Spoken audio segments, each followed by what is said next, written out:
Angkernya jembatan Ancol ini sangat terasa jika Anda datang pada tengah malam sendirian.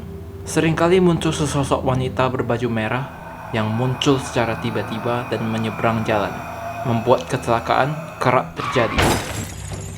Dikatakan bahwa si manis jembatan Ancol tersebut sering bergentayangan di sekitar jembatan Ancol karena kematiannya yang tidak wajar. Hingga saat ini, jembatan Ancol masih dianggap angker oleh masyarakat sekitar.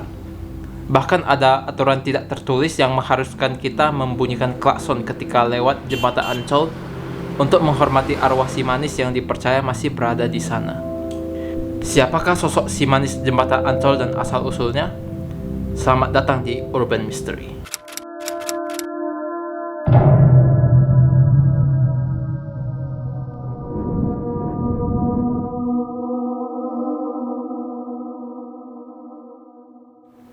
Si manis jembatan Ancol merupakan urban legend yang tertua dan sangat populer di Indonesia. Saking populernya, sempat dijadikan film pada tahun 90-an dan sekarang diangkat kembali ke layar lebar pada Desember 2019. Cerita si manis jembatan Ancol dipercaya sebagai tragedi yang terjadi pada abad ke-18. Penduduk setempat mempercayai bahwa hantu si manis tersebut adalah alasan dibalik semua kecelakaan lalu lintas yang kerap terjadi di daerah tersebut. Bagaimana sih asal-usulnya?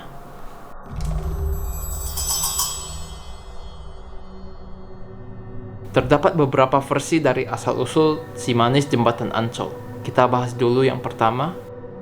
Pada awal abad ke-18 ketika Jakarta masih dikenal dengan nama Batavia, ada seorang gadis muda berumur 16 tahun yang sangat cantik bernama Mariam. Mariam dikenal sebagai gadis muda yang sangat cantik dan bekerja di rumah seorang pedagang tua yang kaya raya yang telah beristri. Saking cantiknya Mariam, suatu hari dia dilamar dan diajak untuk menikahi sang majikan tersebut. Permintaannya ditolak oleh Mariam dan Mariam pun berusaha kabur dari rumah majikannya.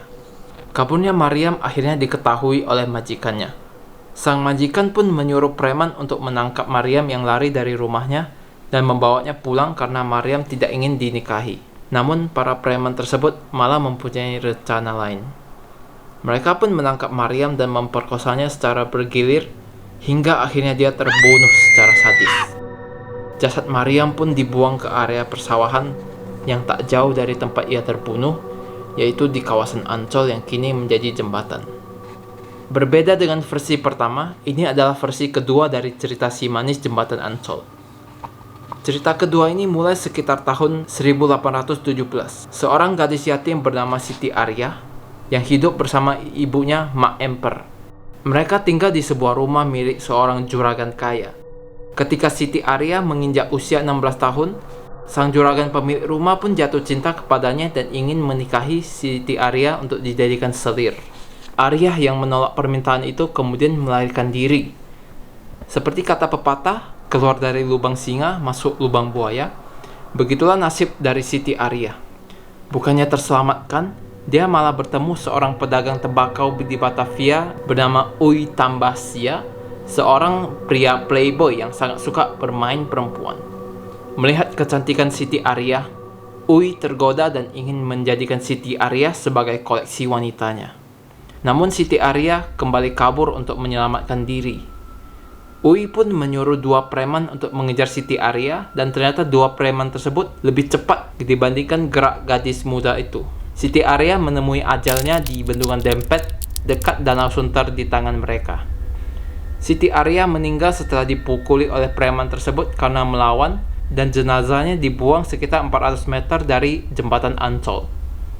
Berbeda dari kisah sebelumnya, Siti Arya meninggal karena membela harga dirinya.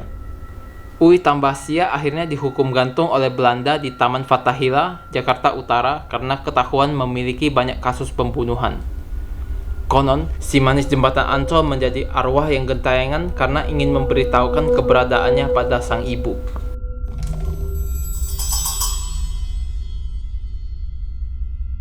Bukan sekali saja hantu si manis menampakkan diri di hadapan manusia. Sosok ini pernah menampakkan diri pada tahun 60-an hingga 90-an, dan berikut adalah sejumlah cerita masyarakat mengenai misteri si manis jembatan Ancol. Gadis yang menumpang perahu. Pada tahun 60-an, Jembatan Ancol masih berupa empang. Di atas empang ada beberapa perahu. Kala itu malam sudah mulai larut dan salah seorang pendayung perahu hendak pulang ke rumahnya. Tiba-tiba ada seorang gadis cantik yang datang pada pendayung ini untuk minta diantarkan dengan perahu. Setelah berkeliling di seputar empang, gadis itu pun turun dan membayar sejumlah uang kepada pendayung. Betapa kagetnya pendayung perahu tersebut karena setelah gadis itu pergi, uangnya berubah menjadi beberapa lembar daun. Penumpang ojek misterius. Seorang tukang ojek bernama Yoto pernah membonceng penumpang misterius yang dipercayai sebagai hantu si manis.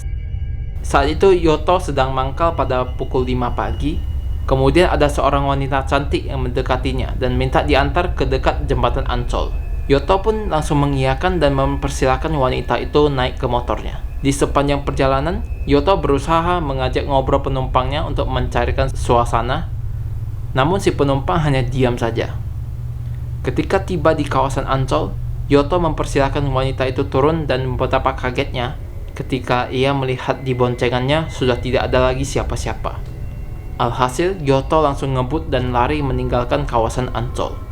Ini adalah beberapa foto-foto penampakan dari si manis jembatan Ancol.